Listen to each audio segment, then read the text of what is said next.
Yesterday!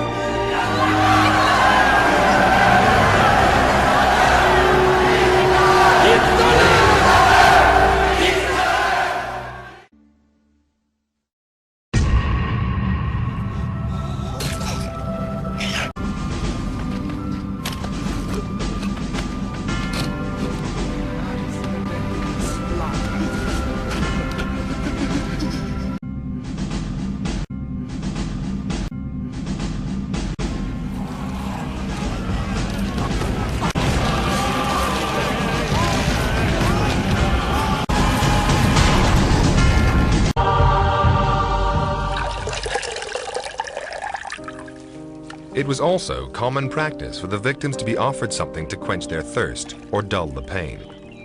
The Gospels say a soldier gave Jesus a sponge soaked in vinegar. Perhaps that's why he was able to stay alive for 6 hours. But Jesus was not immune to human emotions. In his final hour, say the Gospels, he cried out to God. My God, why have you forsaken me? It seems that he's a little bit frustrated. Where the hell are you now, God, when I need you? I think he's simply in a dialogue with God as he always has been. God, where are you now?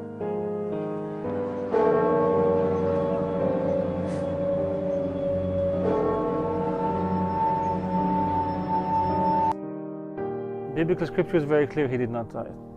I mean, it's clearly written in the New Testament, if you follow it carefully from the Gospel of Matthew and other Gospels, he survived that cross.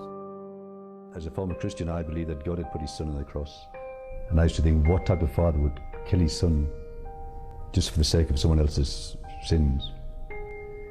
You know, he was taken down from the cross after only 3 hours on the cross. Normally, from when you research on crucifixion, a very fit young man like Jesus was at the time, I think he was stay on the cross for a number of days. But because that day was the Sabbath day, he had to be taken down the cross before the sunset. Medically speaking, he wouldn't have died on the cross in 3 to 4 hours, because in the olden days they used to put these criminals on the cross for even few days, at least 24 to 48 hours. Secondly, they used to break their bones. You know, the two robbers on his side, their bones were broken, but Jesus Christ's bones were not broken. When the soldier, pierced his side with his spear, out gushed the water, the blood, which normally you don't get off a dead body. Then the Jewish authorities asked Pilate to allow them to break the legs of the men who had been crucified and to take the bodies down from the crosses.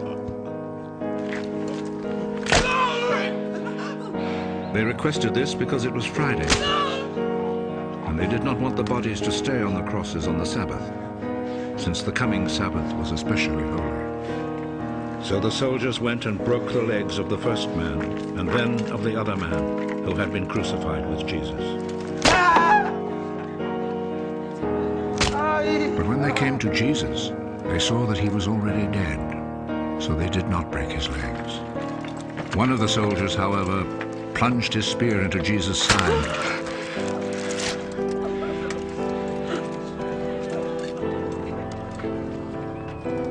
At once, blood and water poured out.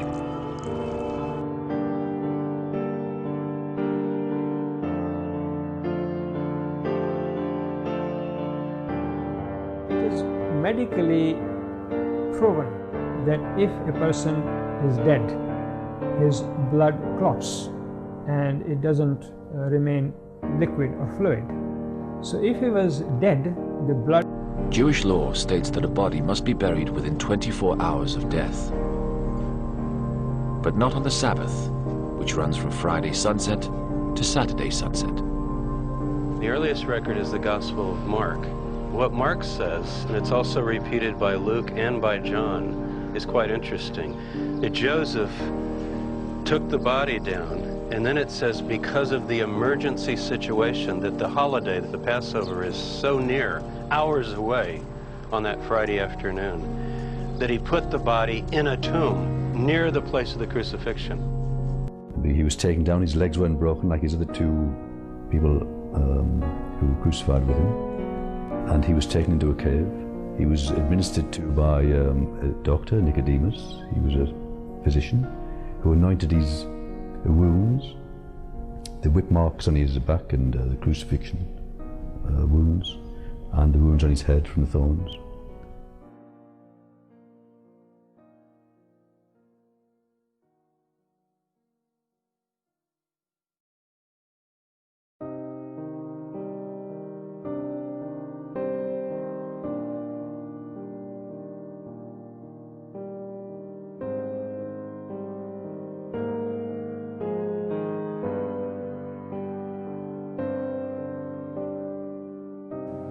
There should be no room in a rational world for the apparition stories reported in the Gospels.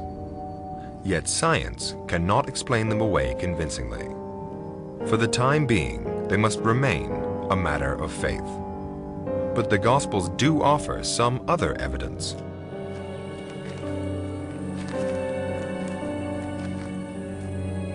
They say that some women came to visit the tomb 3 days after his death.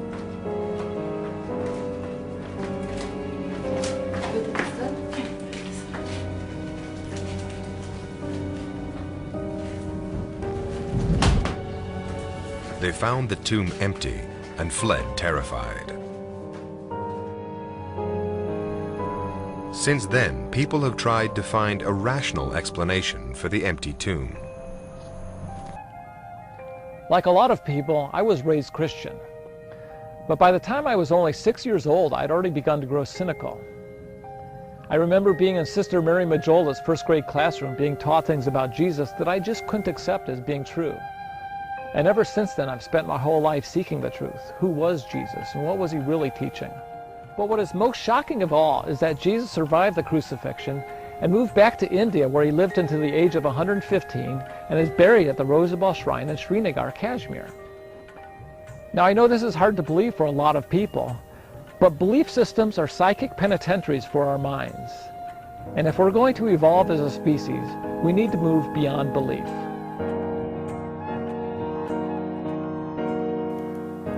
This is the Rosabal Shrine in Srinagar, Kashmir, the final resting place of Yusuf, otherwise known as Isa, Yeshua, Yesu, and Jesus.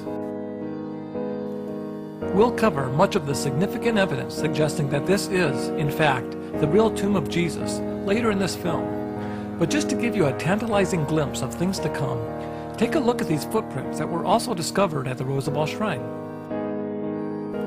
In these footprints, you can clearly see for yourself that they have markings on them the exact same places that nails would have gone had they been pierced through someone who had been crucified.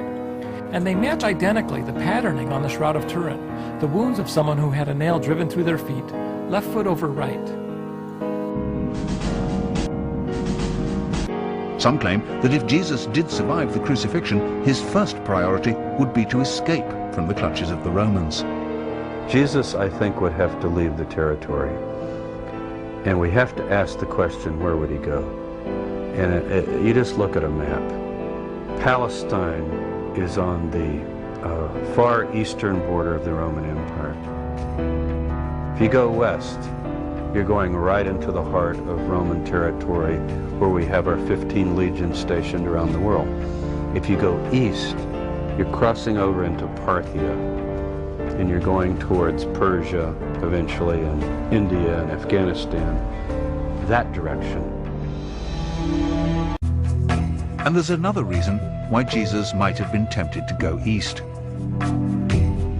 But rather he had survived the crucifixion and completed his divine mission of preaching to the lost tribes of the house of Israel.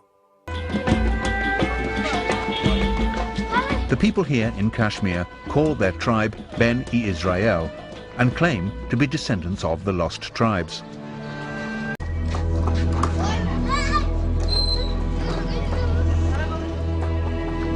And this, they say, is Yusuf's tomb.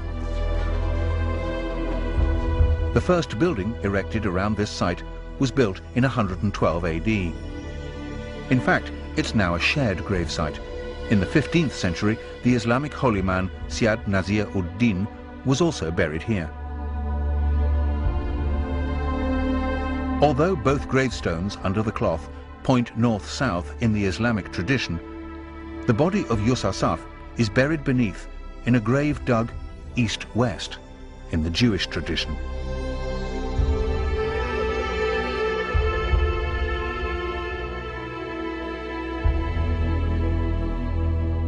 Next to the sarcophagus are 2 carved footprints.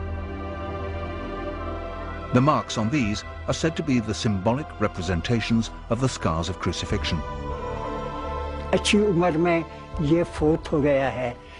The footprints were carved as a sign. The scars are clearly visible, received when he was nailed to the cross. They show that this is the same person who came from Israel and that he lived and died here. You won't find any footprints like these anywhere else in Kashmir. We don't have that tradition. The position of the scars, just behind the toes, do not match each other, but they would align if a single nail was driven through both feet with the left foot placed over the right.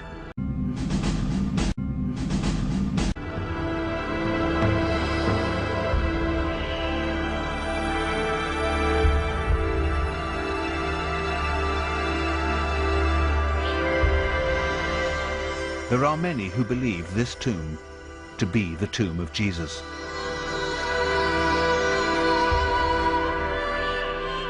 If this is the tomb of Jesus, then he spent most of his life in the mountain kingdom of Kashmir.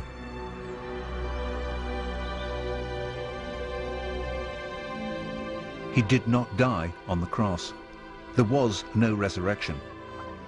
He did not ascend into heaven, and he does not sit at the right hand of God. For many Christians, this would be the end of Christianity as we know it. As you begin to sift through the information in this presentation and do your own research, ask yourself which version of events makes more sense. The orthodox view presented in the Bible, or the alternative explanation of events provided here. One thing is very clear. A very famous holy man was buried in this shrine 1900 years ago. A man so highly regarded that kings honored him, and that the shrine built for him survived to this day. You be the judge. Examine all of the evidence and the case presented here to you and ask yourself, could this be true?